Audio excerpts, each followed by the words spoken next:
It started on a Tuesday, one of those days that feels like a hallway between real life and obligation, when everything smells like burnt coffee and forgotten ambition. He was 23, nursing a hangover with bitter espresso and the growing suspicion that he'd made a terrible mistake switching his major again. She was 42, leaning against the brick wall of the bookstore café like she had nowhere to be and didn't care who noticed. Julian saw her first, not the way men usually notice women, but like how a painter might notice a crack in the wall of a perfect gallery, not beautiful because it's flawless, but because it's real.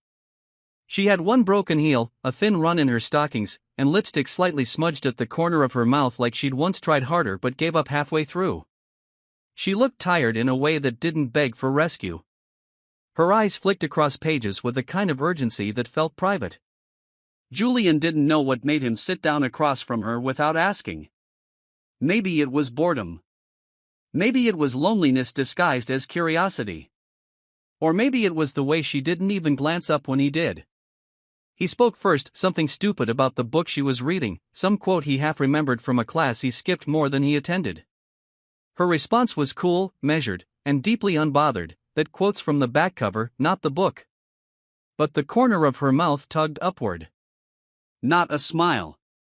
Not yet. Just a twitch of amusement. A test balloon in a storm. Caught me, he'd said, grinning, his hand around a paper cup still too hot to hold properly. Didn't think you'd call it out. She tilted her head then, just slightly, finally looking at him with real interest, not the polite kind you offer strangers, but the kind you offer riddles. Most people don't. That's all she said, before returning to her book. That should have been the end of it. But it wasn't. He came back the next day, and the one after, always pretending it was by accident, always choosing a table just near enough. She started to acknowledge him, first with a nod, then a faint, ironic you again. He told himself it was a game, something to make the days less monotonous. He didn't know her name, didn't ask for a long time. Somehow, that made it easier to be honest in ways that didn't require history or future. It was on the 7th day, he counted, though he never admitted it, when something shifted. She was staring blankly at a photo in an old magazine, one of those glossy spreads meant to sell fantasy, a couple on a beach, golden and airbrushed to perfection. He watched her shoulders tense, then slump. He wasn't sure why, but something about the way her fingers gripped the edge of the page made his chest ache. Without thinking, he reached over and gently pulled the magazine away. "You deserve better fiction," he said. "This one lies too much." Her brow furrowed, and for a moment he thought she might tell him to leave. But then it happened, the shift, the catch in her throat, the faintest upward curve that reached her eyes. Not polite. Not forced. Real. The kind of smile people forget how to give when they've been disappointed too many times. "That's the first honest thing I've heard all week," she said. He didn't answer. He just watched her face soften, memorizing the lines that hadn't been erased by time but drawn in by it, like maps of storms survived. Later, as she gathered her things to leave, she turned to him and said, "You're too young to be this perceptive. It's dangerous." And he replied, without thinking, "And you're too alive to be this sad." "That's dangerous too." She walked away, and he didn't follow. But that night, he lay awake in his cheap apartment, surrounded by empty ramen cups and textbooks he hadn't opened, and wondered what kind of life someone had to live to smile like it was an accident. He still didn't know her name. But he knew he'd be back tomorrow.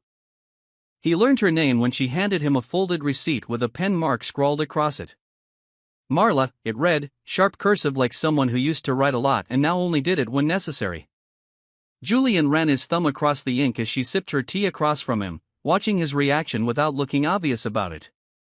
He had earned the name over a week of earned silences, of sharing space without pressing too hard, of asking questions with his eyes and answering only when it felt safe. She didn't ask for his name in return, not immediately. Instead, she asked how old he was. When he told her, there was no sigh, no wide eyes or flustered correction, just a long pause followed by a simple "you don't talk like it."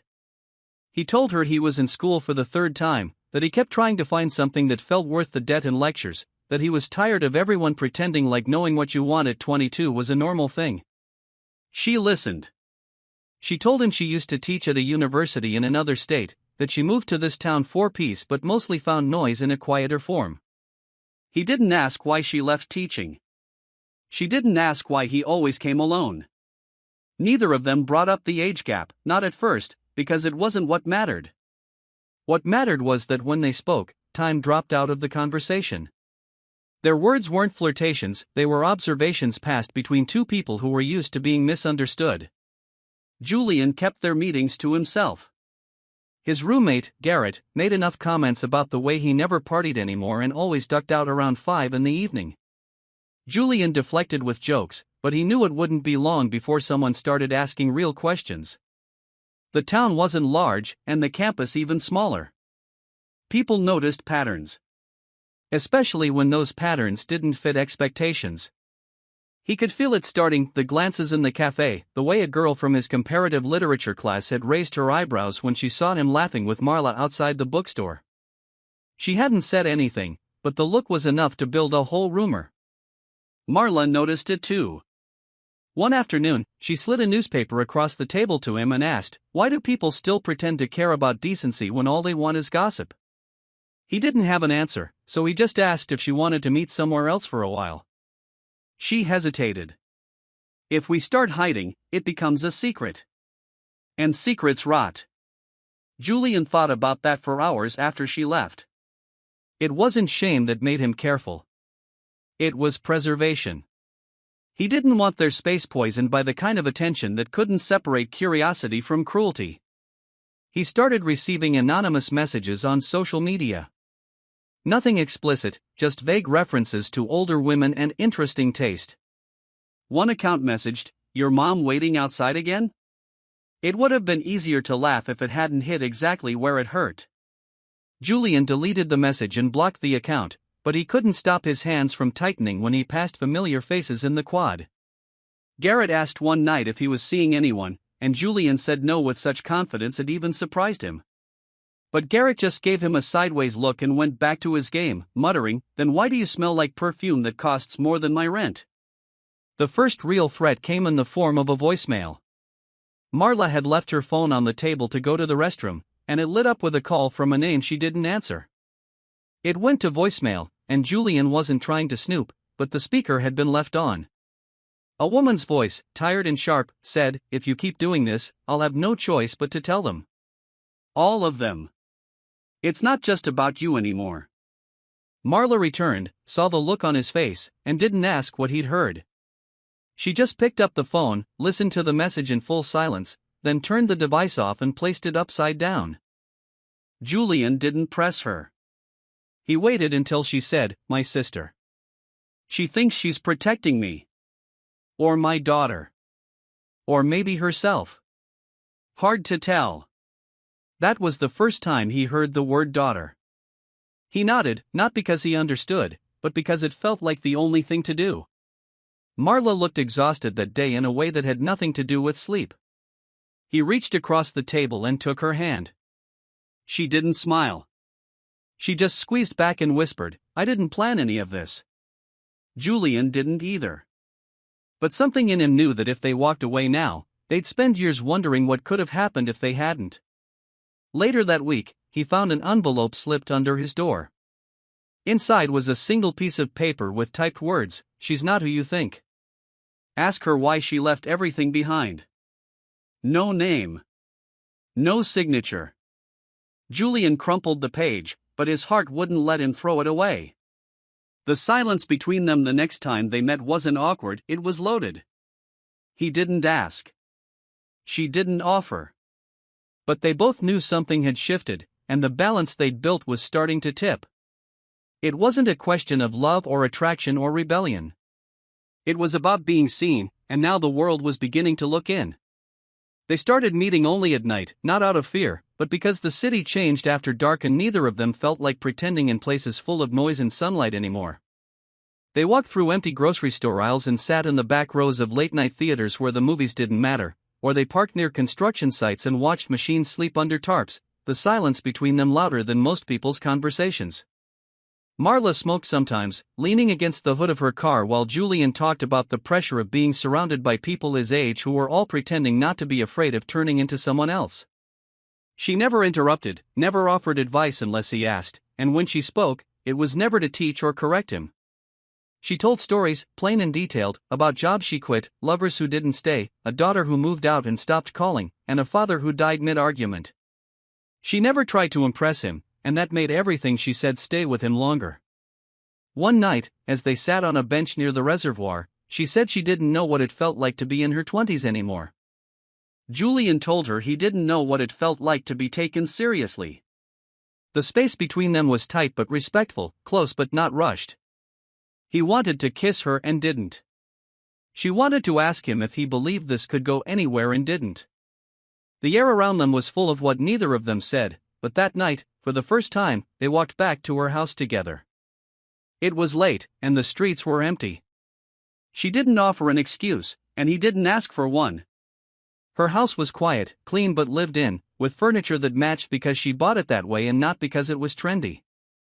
Julian sat on the edge of her couch while she poured 2 glasses of wine and asked, without looking at him, if he'd ever done anything that made no sense to anyone else. He answered yes before she even finished the sentence. They spent that night not in her bedroom but on the floor of her living room, talking until the clock reset and the silence stopped being heavy. He learned she used to play piano but stopped after her mother died because the sound made her angry. She learned he once drove 8 hours to meet a girl he thought he loved only to find her with someone else and didn't tell anyone because he didn't want pity. Around 4 in the morning, he reached for her hand without thinking, and this time she let him. They didn't sleep. They didn't have to. They stayed awake like they were afraid it would end if they closed their eyes. The next day, something changed. Julian woke up in his apartment to 10 missed calls from Garrett and a message that simply read, "Someone saw you with her. They're talking." His chest tightened, not from guilt but from the sense that their world was no longer theirs alone. He called Marla. She picked up after one ring and said, "I know." Her voice wasn't angry. It wasn't scared. It was tired again, like she'd known this would happen and hoped it wouldn't.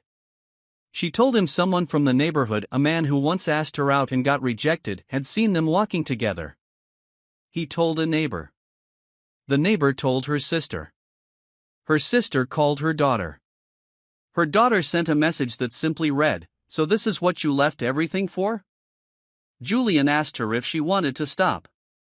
She didn't answer right away. When she did, she said, "I don't want to lie anymore. But I'm not sure I can tell the truth either." That was the first time he felt afraid, not of getting caught, but of what might happen if they had to face the consequences out loud. He didn't care about the whispers on campus or the looks from classmates who thought they understood anything about him. But he cared that Marla was starting to retreat again, just slightly, like someone pulling a coat tighter before a storm. They met that night, same spot, same bench, same time, but something was off. Julian tried to joke about it. She didn't laugh. He reached for her hand, and this time she didn't take it. She wasn't cold. She was calculating something in her mind, the way people do when they're trying to figure out if it's worth the cost. He told her he didn't care what people said. She nodded but didn't look at him when she said, "But I do." He asked if she regretted it. She shook her head slowly. "Not you. Just the timing." They sat there in silence for a long time. Then she stood and said, "Someone saw us." He said, "I know." She nodded again, more to herself than to him. "It's not just about us anymore." He stood too, and for the first time in weeks, he felt like a visitor instead of a partner. She kissed his cheek, not with affection but with finality, and whispered, "They'll want answers." As she walked to her car, Julian stayed on the bench, staring at the empty street, knowing that the thing they'd built was no longer just theirs. Someone had seen them. And that changed everything. The invitation came in a white envelope, no return address, with his name spelled out in block letters like someone didn't want it to look personal. It was for a charity gala hosted by the college's alumni board, something Julian normally would have ignored or thrown away without opening. But this one came with a handwritten note at the bottom, "Professor Marla Keene, keynote speaker." He read it 3 times before sitting back down on the edge of his bed, the letter dangling from his hand like a decision he didn't want to make. She hadn't mentioned it, not once in their late-night talks or during the evenings when they sat in her kitchen and pretended the world outside didn't know them. He wondered if she meant to keep it quiet, or if she assumed he wouldn't care enough to show up. Either way, it felt like something important had been kept from him, and it didn't sit right. He didn't ask her about it until 3 days later, when they were sitting in the far back of a small diner where the windows steamed up from the soup and the conversations were too scattered to notice them. He placed the invitation on the table without a word. She didn't touch it. Instead, she wiped her mouth with a paper napkin and said, "I was going to tell you." He asked her why she didn't. She looked down at her plate for a long time, then said, "Because this one isn't about us. It's about everything I left behind." He asked her if she wanted him there. She looked at him carefully, choosing every word like it might change something. "Yes. But not if it turns you into something to point at." He said, "It's too late for that." She said, "I know." They didn't finish their food. The silence between them was intense, but it was full. When they left the diner, she didn't hold his hand. He didn't try to reach for it. The gala was held at a downtown hall with chandeliers too bright and music too soft, filled with men in suits who talked like everything they said mattered and women who kept smiling without ever looking like they meant it. Julian showed up alone, dressed in a borrowed jacket that didn't quite fit and shoes that hurt his feet before he even got to the second floor. People glanced at him as he passed, not because they recognized him, but because they didn't. He didn't belong, and everyone there knew it. That would have bothered him more if he hadn't already decided why he came. Marla stood near the podium, surrounded by a group of faculty members and board trustees who spoke with too much enthusiasm and nodded too quickly. She looked different, composed, polished, careful. Not cold, just distant in a way that didn't invite interruptions. When she saw Julian, her face didn't change, but her eyes did. She gave a slight nod, just enough for him to know she'd seen him, that she expected him, that she was already preparing for what might happen next. Someone stepped up to the mic and began introducing her, using words like respected, trailblazer, former academic chair, mentor, role model. Julian watched the room as much as he watched her, noting the people who seemed genuinely excited and the ones who clapped because they were supposed to. When she finally walked up to speak, the room quieted in that artificial way where everyone listens out of obligation more than interest. But her voice didn't shake, not even once. She talked about education, about failure, about restarting. She mentioned no names. She avoided sentiment. She didn't perform. She explained. She shared. Then someone in the back laughed too loudly, and a voice called out, "How's the freshman?" The words sliced through the room like someone had planned them, waited for them. A few people gasped, others looked around to see who'd said it. Julian didn't move. Marla's eyes found his. She stood still for 3 seconds that felt like an entire argument. Then she looked out at the room and said, "He's more honest than most of you." Another voice said, "He's young enough to be your son." Marla nodded slowly. "Yes. And still managed to treat me like a person. Which is more than I can say about the people in this room." The room shifted. Chairs creaked. Some people looked down. Some whispered. The man who made the first comment laughed again but didn't say anything else. Marla didn't wait for more. She stepped back from the podium and walked straight out, not rushed, not angry, just done. Julian followed without hesitation. No one stopped them. No one dared. They ended up in the parking lot, both standing in the glow of the streetlights, neither saying anything at first. Marla pulled her hair back with one hand and exhaled like she'd been holding her breath all night. Julian asked, "Are you okay?" She looked at him like she wanted to say no but wouldn't give that to anyone. Instead, she said, "I should have known better." He asked her if she regretted what she said. She shook her head. "I regret that I had to say it." He told her he was proud of her. She laughed once, not because it was funny, but because she didn't know what else to do with the words. Then she said, "That's the first time someone said that to me and meant it." He asked what she wanted to do now. She said, "Disappear. Just for a little while." Julian leaned against the car and looked up at the empty sky. You don't have to disappear. We just have to stop pretending. Marla stepped closer. And what happens when pretending is the only way to survive this? He didn't have an answer. Not one that would make it easier. Not one she hadn't already thought of herself.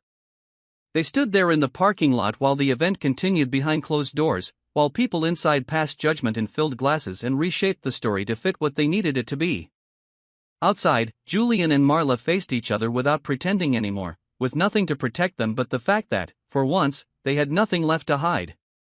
It had been 6 days since the gala and neither of them reached out. Julian stared at his phone every morning and every night, waiting for her name to appear, refusing to message first because he didn't know whether he was supposed to let her decide what came next or if staying silent was the same as walking away. Garrett stopped asking questions after the 3rd day of Julian pretending nothing was wrong, though the looks never stopped. Word had spread. No one said anything directly to him, but the tone of conversation shifted when he entered a room, and every compliment or question now carried the weight of something unspoken. Professors paused longer before addressing him, classmates lowered their voices in the halls, and one girl had the nerve to ask him what it felt like being someone's midlife experiment. He didn't respond. He just left the room. Julian spent the 7th night walking the old part of town near the library, where they used to meet before things became a spectacle. He passed the bench near the reservoir, the diner, the parking lot where she once smoked and asked him if he ever did things that didn't make sense. Everything made sense then, even when it didn't. Now, nothing did. When he got home, there was a letter in the mailbox, no stamp, just folded paper with his name written in block letters, all uppercase, no curves. Inside, she hadn't written a date or a greeting, just the words she had apparently decided he needed to hear more than anything else. I'm not gone. I'm just trying to make sure I don't lose everything I worked for because I let myself feel something real again. I don't want to ask you to wait for me, and I don't want to tell you it's over. But I can't keep walking into rooms knowing I'm not being judged for what I've done, but for who I did it with. I didn't think it would matter. I was wrong. He read it twice and folded it back into the envelope without looking for anything more. No phone number. No signature. No question at the end. Just that. The next morning, he skipped class, walked to her house, and stood outside without knocking.